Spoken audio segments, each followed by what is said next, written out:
जय श्री गणेश, हरे कृष्ण, हर हर महादेव। नमस्कार बंधुओं, कैसे हैं आप सभी। उम्मीद करती हूँ आप सब सदैव की तरह बहुत आनंदित होंगे, खुशहाल होंगे। बंधुओं, आज मैं ये वीडियो रिकॉर्ड कर रही हूँ इस समाज में नारी सम्मान के ऊपर किसी ने अपना विचार दिया है। उनके विचार को सुनकर बहुत शर्म महसूस हुई, इसलिए मैं ये वीडियो बना रही हूँ। और मैं इस समाज को एक संदेश भी देना चाहती हूँ कि कृपया आप लोग यूं ही गुरु ना बना लें, किसी को भी गुरु ना बना लें। हर आदमी गुरु बनने के लायक नहीं होता। गुरु का मतलब होता है कि जहाँ आपका ज्ञान खत्म हो वहाँ से आपकी उंगली पकड़े और आगे की यात्रा तय कराए। इस संत ने व्यास गद्दी से एक नारी जाति का अपमान किया है। किसी एक नारी का अपमान नहीं किया है, पूरी नारी जाति का अपमान किया है। पूरी नारी जाति पे उन्होंने कमेंट किया जो सरासर गलत है। उनको कहते हुए जरा सा भी लज्जा नहीं आई। इस तरीके के जितने भी इस समाज में, चाहे वो संत तो हम कहेंगे नहीं ऐसे लोगों को, क्योंकि जो संत होता है उसकी ये वाणी नहीं होती है।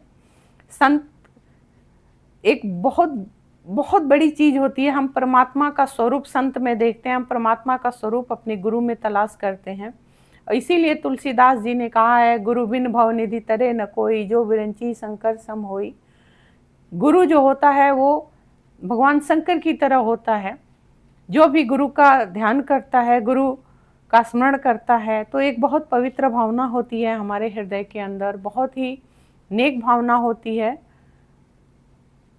और इसीलिए हम गुरु बनाते हैं इस समाज में। उसके बावजूद ऐसे गुरु जो हर वक्त व्यास गद्दी से नारी का अपमान करें, कि बहुत सारी बातें मैंने सुनी हैं जिन बातों से मुझे भी पीड़ा हुई है, चूँकि मैं एक नारी हूँ। और इस समाज में मैं सदैव से एक स्पष्ट वक्ता रही हूँ, निष्पक्ष बात करती हूँ। निष्पक्ष बोलना मेरी आदत है, चाहे वो नारी कोई पुरुष के लिए गलत बोले या कोई पुरुष नारी के लिए गलत बोले। इस समाज में मैंने सदैव से आवाज़ उठाई है और आगे भी उठाती रहूँगी। आज उनकी वाणी जो थी, जो मैंने जितनी बातें उनकी सुनी हैं, वो महात्मा, अपने आप को संत कहते हैं, महात्मा कहते हैं, व्यास गद्दी से कहते हैं कि जो नारी, जो 25 साल की नारियां हैं जो शादी करके आती हैं, वो 4 जगह मुंह मार के आती हैं। कहते हुए भी मैं एक नारी हूँ, फिर भी मुझे लज्जा आ रही है। लेकिन शायद उनको व्यास गद्दी से ये शब्द कहते हुए लज्जा नहीं आई। उनको शर्म आनी चाहिए कि उनकी माता भी एक नारी हैं। उनको शर्म आनी चाहिए कि जिस व्यास गद्दी पर वो बैठे हुए हैं, वो व्यास गद्दी, वो भी, उनकी भी एक माता थी। ये धरती भी हमारी माता है, और उसके बाद भी माता को गाली देना, ये कहाँ का औचित्य है। इस समाज में जो भी नारी हैं, वो चाहे जिस भी लाइन की हैं, लेकिन उनका सम्मान करना चाहिए, क्योंकि ये भारत भूमि है। आप किसी के कर्मों पे मत जाइए। आप नारी है तो पुरुष का सम्मान करें, पुरुष है तो नारी का सम्मान करना चाहिए। इसी धरा पर सती अनसुईया जैसी विदुषियाँ आईं, सती आईं। इसी धरा पर मैत्री और गार्गी जैसी विदुषियाँ पैदा हुईं, जो किसी भी पुरुष से कमतर नहीं थी। जो शंकराचार्य जी को भी अपने तर्क से, अपने विचारों से जो परास्त कर सकती हैं, ऐसी नारियां हमारे भारत भूमि में पैदा हुई हैं। फिर आप ये शब्द कैसे बोल सकते हैं? क्या आपकी जिह्वा नहीं कहीं से कट गई? कितनी गलत बात है कि एक नारी का, आपकी संतान होते, एक नारी आपकी जन्मदात्री है, फिर भी आप एक नारी का अपमान करते हैं। क्या इस समाज में आजकल जो लड़कियां पढ़ लिख रही हैं, जो जॉब कर रही हैं, किन्हीं कारण से वो 25 साल 30 साल में जाके शादी कर रही हैं, तो वो क्या गलत है? वो 4 जगह मुंह मार के आती हैं। ये क्या कहना, आपको क्या मतलब था आपके कहने का? क्या आप चाहते हैं कि बाल विवाह हो? आप क्या चाहते हैं कि समाज में लड़कियां जलती रहें, मरती रहें? इस समाज में दहेज की बलि चढ़ती रहें, अग्नि की आहुति बनती रहें? किस समाज की आप बात कर रहे हैं? आज नारी पुरुष के साथ कदम से कदम मिलाकर चल रही है। आज की नारी पुरुष के साथ हर कदम पर उसके साथ चल रही है। पुरुष और प्रकृति एक दूसरे के पूरक हैं, पुरुष और स्त्री एक दूसरे के पूरक हैं। इसीलिए हमारे यहाँ अर्धनारीश्वर भगवान शंकर पार्वती को कहा गया है, क्योंकि पुरुष के बिना स्त्री कुछ भी नहीं है और स्त्री के बिना पुरुष भी कुछ भी नहीं है। फिर उस देश में आप पैदा होकर और व्यास गद्दी जैसे सम्मानित पीठ से आप औरत को कह रहे हैं कि वो 4 जगह मुंह मार के आती है। शर्म आनी चाहिए आपको। आप लड़कों के सवाल पे कहते हैं कि गर्लफ्रेंड को छोड़ दो, तुमको छोड़ के 4 को और कर लेगी, क्या आपके पास गारंटी है?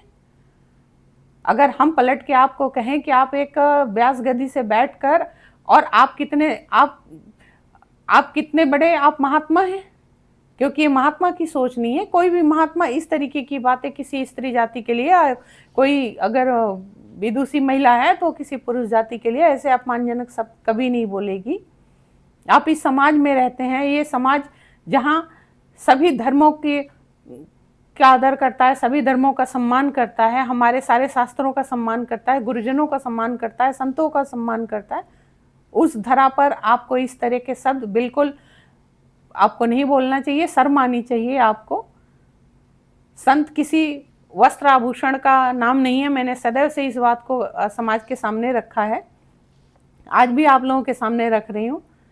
संत का नाम कोई आभूषण नहीं है, संत का नाम कोई तिलक त्रिपुंड कंठी माला नहीं है, संत का मतलब होने का कोई महंगे वस्त्र नहीं है। संत एक आचरण है, संत एक व्यक्तित्व है, वो कोई भी हो सकता है। कहिए वो एक कपड़े में लिपटा हुआ कोई बैठा हो जिससे बड़ा कोई संत ना हो, क्योंकि संत की वाणी कभी गलत हो ही नहीं सकती, संत कभी गलत बोल ही नहीं सकता है।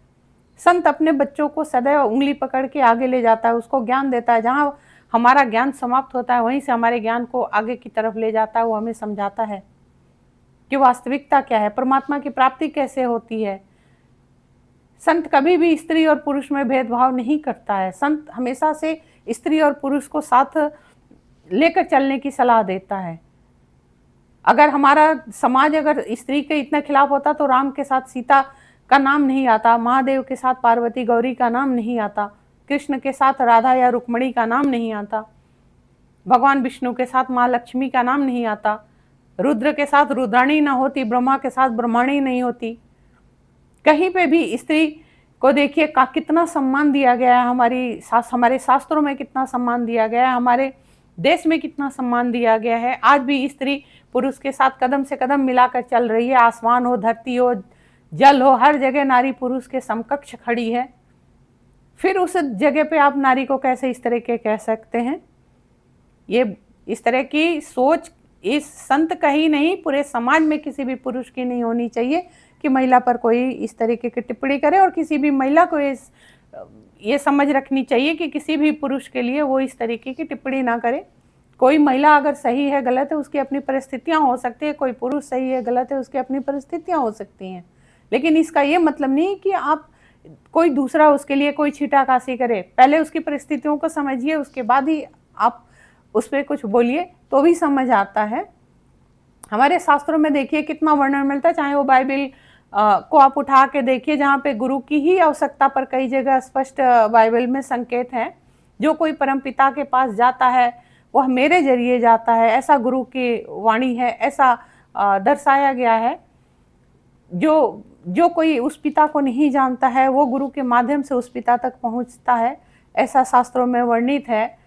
सतगुरु और परमात्मा में भी भेद बताए गए हैं कि केवल इतना ही भेद है कि परमात्मा सदगुरु का एक असली स्वरूप है।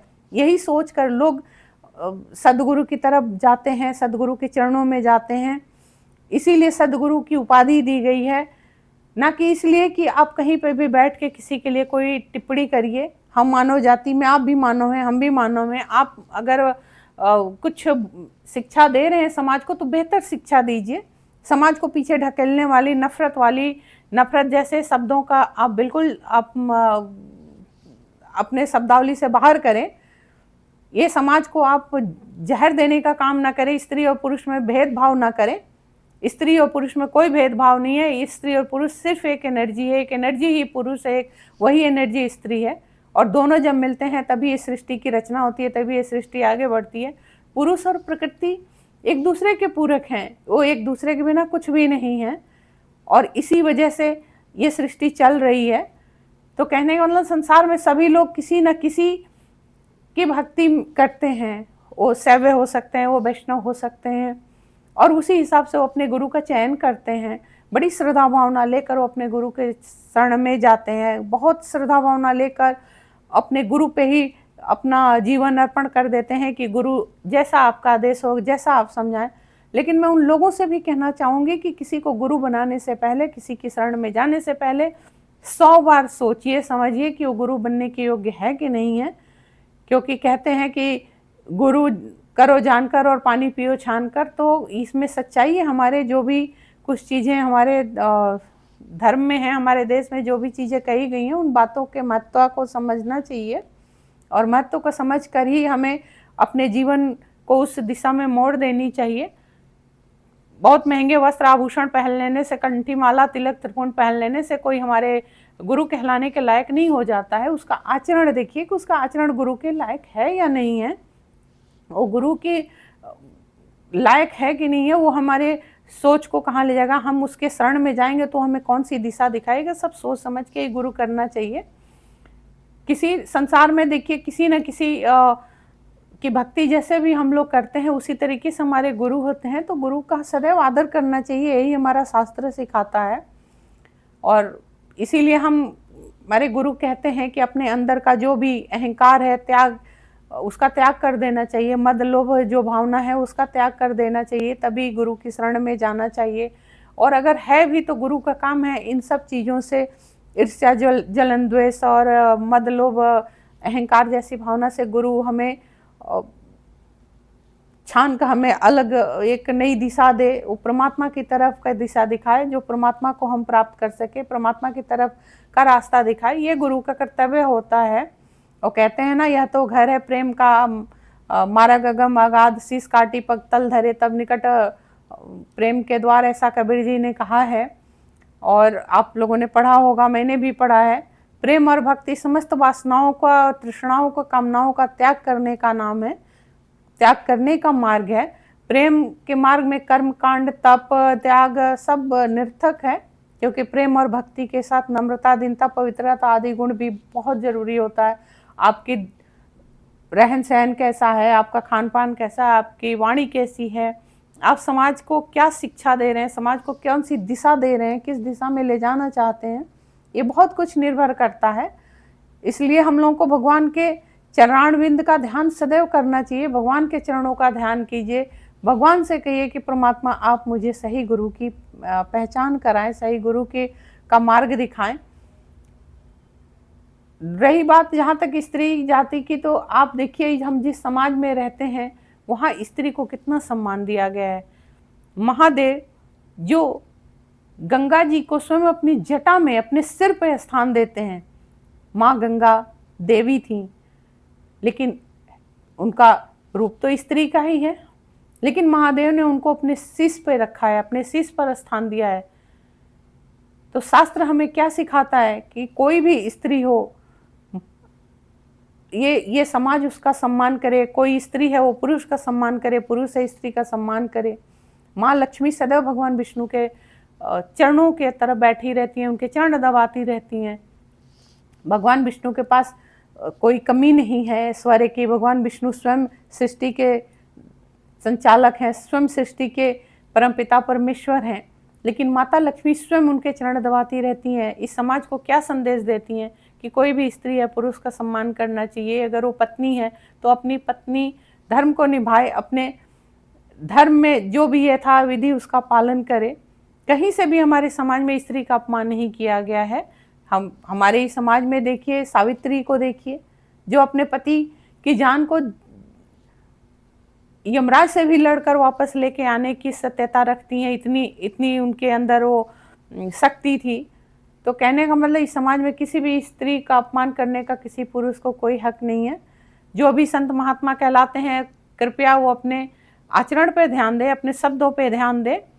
किसी भी समाज में किसी के ऊपर भी छीटाकशी करने का हमें कोई हक नहीं है, कोई अधिकार नहीं है। यदि हम स्वयं को अच्छा बना ले, यही बहुत बड़ी बात है। आप दुनिया के ऊपर उंगली उठाने से अच्छा खुद के ऊपर ध्यान दीजिए कि हम स्वयं में क्या हैं, हमें स्वयं में कितनी सुधार की ज़रूरत है, हमें क्या करना चाहिए, हम कैसा आचरण बनाएं कि हम अपने आचरण को दूसरों के सामने एक मिसाल के तौर पे रख सकें, मिसाल के तौर पे हम प्रदर्शित कर सकें अपने आप को, ऐसी सोच रखनी चाहिए। बंधुओं, कभी मैं हर इस समाज के स्त्री और पुरुष से मैं निवेदन करूंगी, कृपया एक दूसरे के ऊपर कभी छींटाकशी ना करें। और कोई भी स्त्री हो या पुरुष, किसी को गुरु बनाने से पहले उसका भली भांति आप उसके विषय में जान लें, समझ लें, परख लें, उसके बाद ही आप गुरु बनाएं। नहीं तो आप स्वयं परमात्मा का ध्यान करें, परमात्मा के चरणारविंद का ध्यान करें और परमात्मा को ही अपना, भगवान शिव को ही अपना गुरु मानकर आप जो भी आपके इष्ट हैं उनकी आराधना करें। इसी के साथ मैं आप सभी से अनुरोध करूंगी कि जो लोग भी मेरी वीडियो को देख रहे हैं, सराह रहे हैं, जो कमेंट कर रहे हैं, लाइक कर रहे हैं, उन सभी का तहे दिल के से मैं बहुत बहुत हार्दिक आभार व्यक्त करती हूँ। और जो नहीं कर रहे हैं उनसे भी मैं अनुरोध करती हूँ, कृपया मेरे चैनल को सब्सक्राइब करिए, बेल बटन जरूर दबाइए, लाइक कीजिए, शेयर कीजिए, ताकि मुझे भी प्रेरणा मिलती रहे आगे बेहतर से बेहतर अपने विचारों को रखने की। इसी के साथ आज के इस अंतर यात्रा की यात्रा को यहीं समाप्त करते हैं, विराम करते हैं। हरे कृष्ण।